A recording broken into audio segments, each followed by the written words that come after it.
सहनाववतु सहनौ भुनक्तु सह वीर्यं करवावहै तेजस्विनावधीतमस्तु मा विद्विषावहै। ओम शांति शांति शांति। उपनिषद सार की इस कक्षा में आप सभी का पुनः हार्दिक स्वागत है, अभिनंदन है। उपनिषद सार की कक्षा में हम मुंडकोपनिषद का स्वाध्याय कर रहे हैं और मुंडकोपनिषद के प्रथम मुंडक के द्वितीय खंड का अंतिम चरण चल रहा है। 11वां हम श्लोक आज पढ़ेंगे। मोक्ष प्राप्ति के उपाय क्या हैं? इसके पहले मूर्खों के जो लक्षण हैं या जो व्यक्ति अहंकार से दंभ से युक्त होकर के जीवन जीता है उसके विषय में भी बात कही, उसका जीवन कैसे होता है। और अब यहाँ पर वास्तव में मोक्ष का अधिकारी व्यक्ति और उसको प्राप्त करने का उपाय क्या है उसके विषय में बहुत सुंदर चर्चा करी है और कहा है तपः श्रद्धे ये ह्युपसंत्यरण्ये शांता विद्वांसो भैक्षचर्यां चरन्त सूर्यद्वारेण ते विरजः प्रयान्ति यत्रामृतः स पुरुषो ह्यव्यात्मा। बहुत सुंदर बात कही है कि ये जो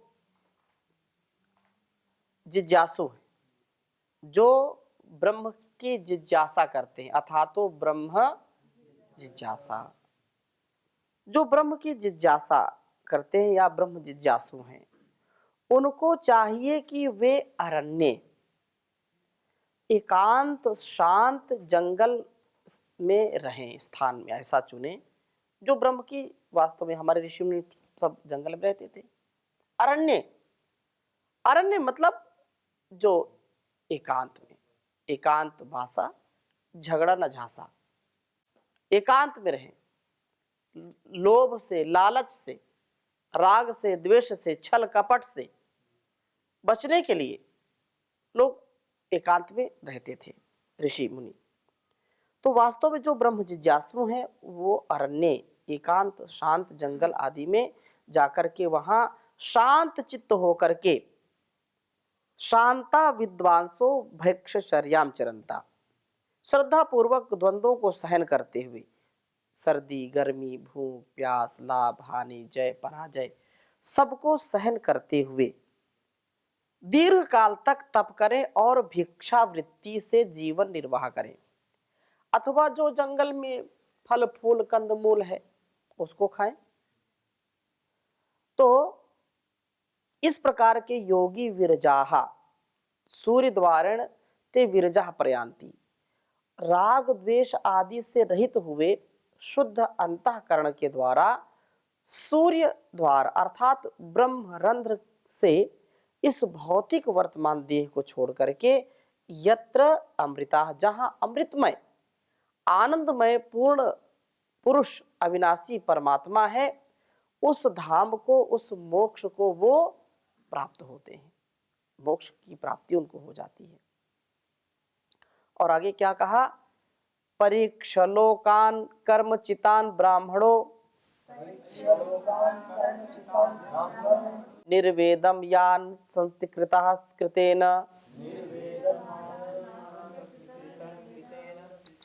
तद विज्ञानार्थम स गुरुमेवाभिगच्छेत् समित पाणी श्रोत्रियं ब्रह्मनिष्ठम् परीक्ष लोकान् कर्मचितान् ब्राह्मणो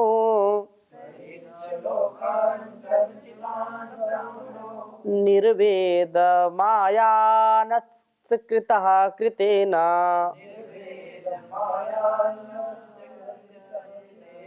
तद्विज्ञानार्थं स गुरुमेवाभिगच्छेत्। समित पाणि श्रोत्रियं ब्रह्मनिष्ठम। बहुत सुंदर बात कही कि परीक्ष लोकान कर्मचितान, ब्राह्मणः परीक्ष लोकान कर्मचितान।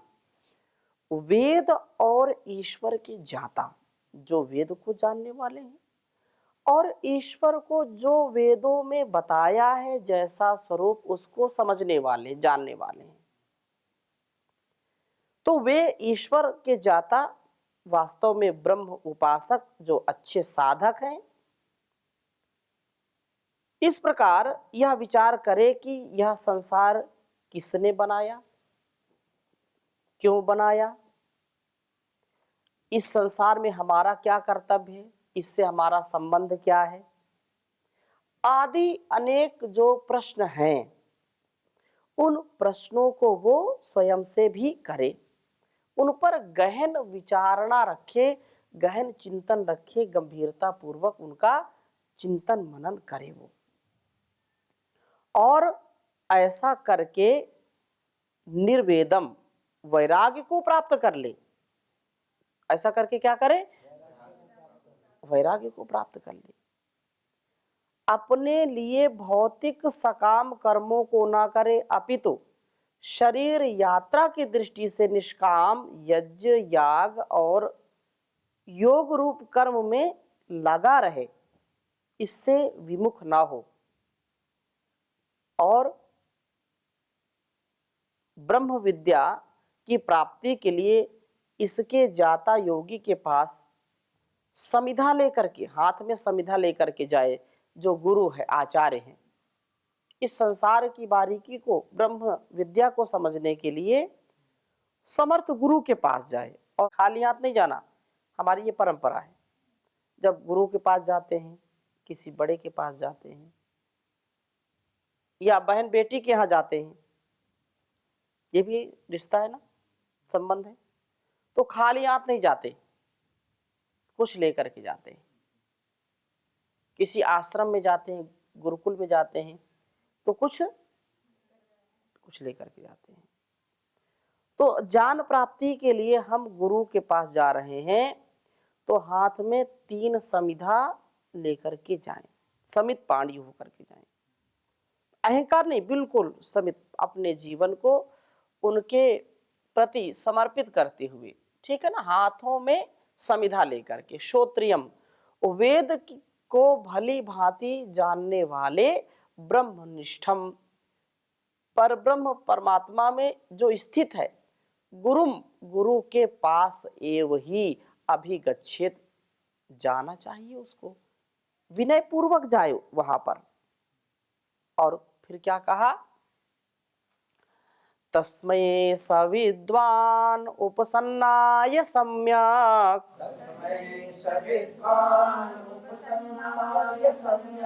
प्रशांत चित्ताय समान्विताय,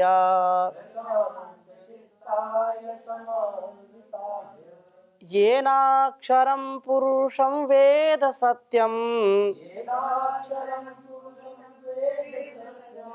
प्रोवाच तां तत्त्वतो ब्रह्म विद्याम्।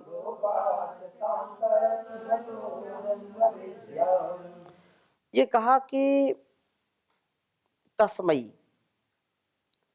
उस इस प्रकार के अति श्रद्धावान गुरु भक्त, मेधावी और जिसका मन चित्त सांसारिक विषय रागों से दूर हो गया है, उस आए हुए जिज्ञासु को ही इस ब्रह्म विद्या का तत्वतः प्रउवाच, पूर्ण रूप से विधिवत उपदेश करे, जिससे यह येन अक्षरम, उस अविनाशी पूर्ण पुरुष ब्रह्म को वेद भली प्रकार से समझ करके प्राप्त कर सके। श्रद्धा रहित अगुरु भक्त मूर्ख विषयी को कभी भी ब्रह्म विद्या नहीं देनी चाहिए। जो छली कपटी है, जो दंभी है, जो अहंकारी है, उस व्यक्ति को यदि विद्या आप दे देंगे तो विद्या को भी वो बदनाम कर देगा, उसका वह उचित उपयोग नहीं करेगा, प्रयोग नहीं करेगा, उसका अनुचित प्रयोग करेगा। क्योंकि कहा श्रद्धावान लभते जानम, नहीं जाने न सदृशम पवित्रम यह विद्यते। सबसे बड़ा जो ज्ञान का स्रोत है वो है वेद, और वेद को भी जानने का सामर्थ्य उसी का होगा जिसको संसार के इन भौतिक पदार्थों के वस्तुओं में लोभ नहीं है, रुचि नहीं है, आकर्षण नहीं है, खिंचाव नहीं है, दबाव नहीं है, उसका कोई प्रभाव नहीं है, उसी को ही मिलेगा। तो इस प्रकार से यह प्रथम मुंडक का द्वितीय खंड भी समाप्त होता है। अब वहाँ द्वितीय मुंडक का हम प्रथम खंड पढ़ेंगे। बहुत सुंदर बात इसमें भी है। कहा कि जो पहले वाला हमारा प्रथम मुंडक था तो द्वितीय खंड में उसके अग्नि के दृष्टांत से अग्निहोत्र का रहस्य बताया, विधि विधान बताया, भौतिक यज्ञों में हम न लगे रहें, इसके साथ साथ योगाभ्यास भी करें, इसकी बात बताई। मूर्ख और पंडित के क्या लक्षण उसके विषय में बताया। ब्रह्म विद्या के अधिकारी के जो लक्षण हैं यह उपदेश किया। अब इस द्वितीय मुंडक के प्रथम खंड में ब्रह्मांड की और वेदों की रचना कैसी हुई, इस हमको खंड से ज्ञान होगा। इसका विस्तार पूर्वक निरूपण किया है यहाँ, और ये बात कही है कि तदेतत् सत्यम यथा सुदीप्तात् पावकात् स्फुलिंगाः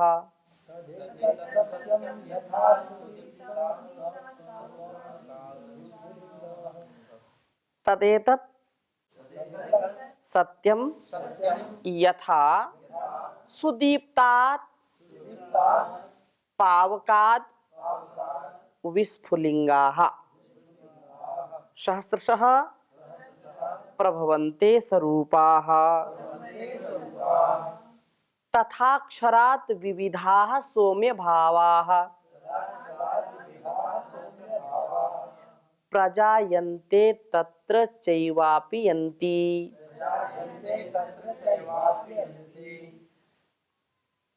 तो कह रहे हैं कि तत् एतत् सत्यम, यह बात पूर्ण रूप से सत्य समझनी चाहिए, बिल्कुल यथार्थ समझनी चाहिए। यथा जैसे सुदीप्तात, अच्छी प्रकार से प्रज्वलित अग्नि से, स्वरूपा, अग्निमय हजारों शोले चिंगारियां उत्पन्न होती हैं, वैसे ही है सौम्य अक्षरात, उस अविनाशी कारण प्रकृति से अथवा ब्रह्म से यहाँ नानाविध ब्रह्मांड उत्पन्न होते हैं और सृष्टि के अंत में तत्र अपयंती, उसी में विलीन हो जाते हैं। पीछे भी उदाहरण दिया था कि जैसे मकड़ी जाला छोड़ती है और उसको उसी में समेट लेती है। तो इसलिए ये जो ब्रह्मांड है, ये जो सब कुछ है, ये उसी से बनता है और उसी में समा जाता है, विलीन हो जाता है। अक्षर शब्द से जो है कारण प्रकृति और ब्रह्म का भी ग्रहण किया जा सकता है, क्योंकि प्रकृति का ग्रहण न किया जाए तो यह दोष आएगा कि ईश्वर सच्चित और आनंद स्वरूप है। यह समस्त जगत भी वैसा ही होना चाहिए, क्योंकि कारणवत ही कार्य होता है, यह जगत वैसा नहीं है। दूसरा, ईश्वर को स्वीकार न किया जाए तो यह दोष आएगा कि प्रकृति जड़ है, वह स्वयं भी नानाविध संसार को बना नहीं सकती, क्योंकि जड़ वस्तु चेतना रहित है, चेतनाधीन होती है। इसलिए अक्षर शब्द उभयवाचक मानने में कोई दोष नहीं आएगा। प्रकृति से ईश्वर ने इस विविध जगत को रचा है और पुरुषाः जीवों के कर्मानुसार ईश्वर भोग और योनि प्राप्त कराता है। जैसा जिसका कर्म होगा, जैसे जिसके संस्कार होंगे, जैसा जिसका प्रारब्ध होगा, उसी के अनुसार उसका जन्म भी होगा। और इस प्रकार से कारण, ईश्वर और जीव प्रकृति, ये तीन पदार्थ अनादि हैं। ठीक है, जीवात्मा ईश्वर आश्रित रहती है। आगे क्या कहा? दिव्यो ह्यमूर्तः पुरुषः स बाह्याभ्यंतरो ह्यजः अप्राणो ह्यमनः शुभ्रो अक्षरात् परतः परः। कहा कि हे जिज्ञासुओं, यह जो वह ब्रह्म है, वह ब्रह्म कैसा है उसका वर्णन किया है यहाँ। ठीक है, उसका वर्णन करते हुए ऋषि बोले कि दिव्य, वह दिव्य है, वह भव्य है। सूर्य चंद्र आदि प्रकाशकों का भी वो प्रकाशक है। सूर्य में भी उसी से प्रकाश आता है, चंद्र में भी उसी से प्रकाश आता है, जुगनू में भी उसी से प्रकाश आता है। वो प्रकाशकों का भी प्रकाशक है, सबसे बड़ा प्रकाशक है।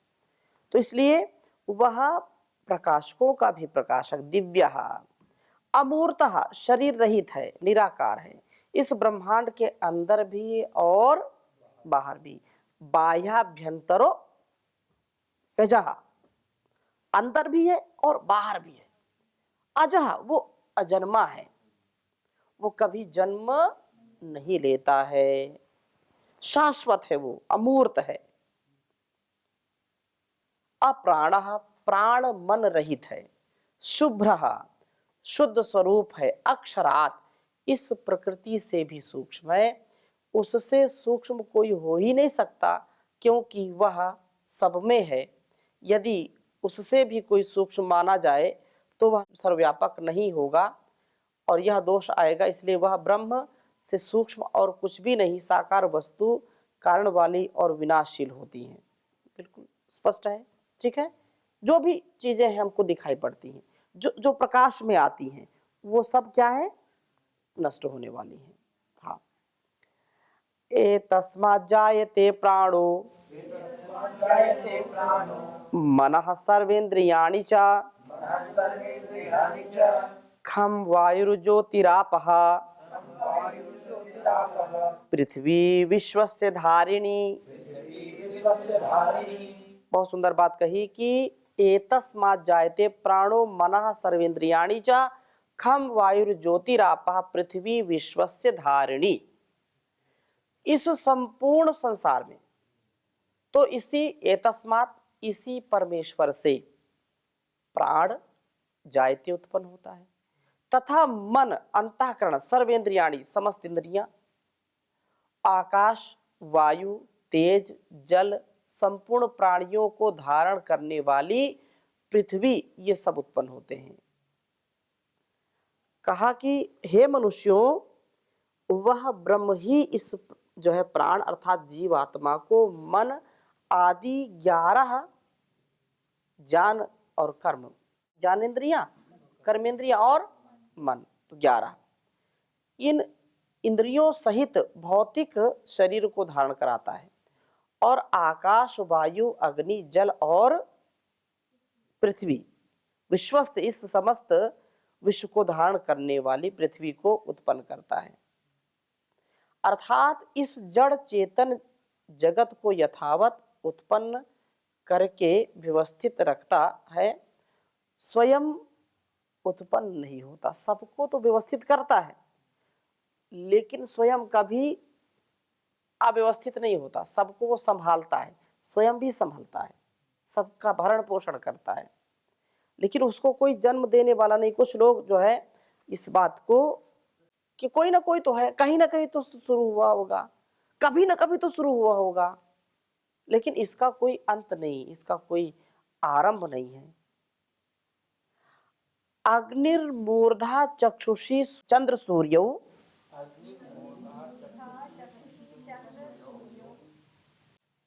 दिशः श्रोत्रे वाग विवृताश्च वेदाः। वायु प्राणो हृदय विश्वमस्य पद्भ्याम पृथ्वी हेश सर्वभूतांतरात्मा।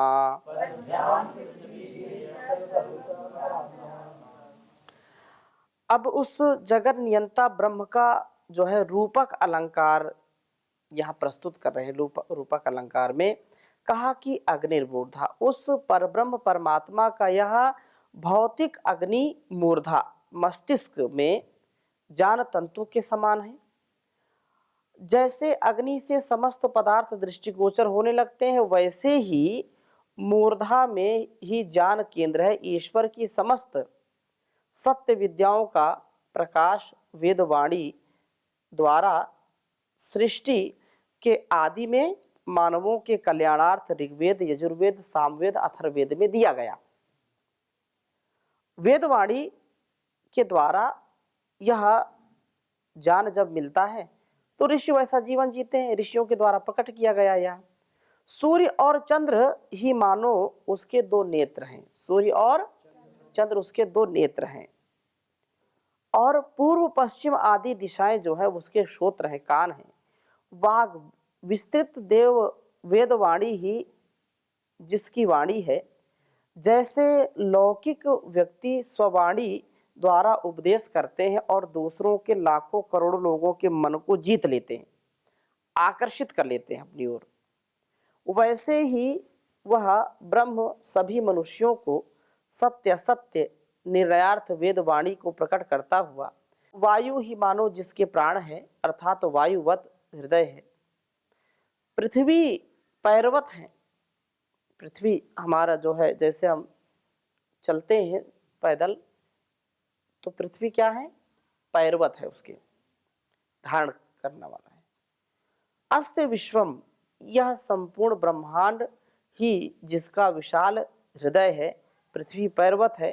सर्वभूता, संपूर्ण ब्रह्मांड के अंदर और बाहर वह विद्यमान है, उसके समान और संसार में कोई नहीं है। अर्थात जिस प्रकार भौतिक शरीर में नियम पूर्वक क्रियाओं के होने से चेतन जीवात्मा की सत्ता का होना सिद्ध है, इसी प्रकार संसार के नियमानुसार सूर्य आदि का उदय अस्त होना, स्व स्व परिधि में घूमना चेतन ईश्वर की विद्यमानता का द्योतक है। क्योंकि बिना नियामक के कोई नियम में चलता नहीं है। नियामक होता है तभी नियम में चलते हैं। इतने करोड़ों करोड़ों सूर्य चंद्र और करोड़ों सूर्य है ना ब्लैक होल में समाये, कितनी गैलेक्सियां हैं, आकाश गंगाएं हैं, कौन चला रहा है? कोई ना कोई तो व्यवस्थापक है। नहीं रोज धड़ाम मचे हैं, रोज टक्कर लगे कि नहीं लगी, लेकिन कोई ना कोई तो व्यवस्था कर रहा है ना, कोई ना कोई तो चला रहा है। तो ऐसी यह प्रभु की कृपा है, हम इसको ऐसे आत्मसात करें। तो आज की कक्षा को यहीं पर विराम देते हैं। शेष चर्चा अगली कक्षा में हम कल करेंगे। ओम शांति शांति शांति।